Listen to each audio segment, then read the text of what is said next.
తెలుగు పదానికి జన్మదినం, ఇది జానపదానికి జానపదం. ఏడు స్వరాలే ఏడు కొండలై వెలసిన కలియుగ విష్ణు పదం.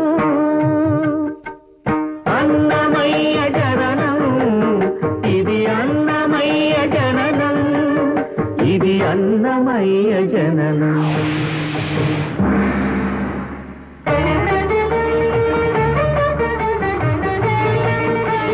హరిషడ్వర్గము తెగనరికే హరిఖడ్గం ఇది నందకము. బ్రహ్మలోకమున బ్రహ్మా భారతి నాదా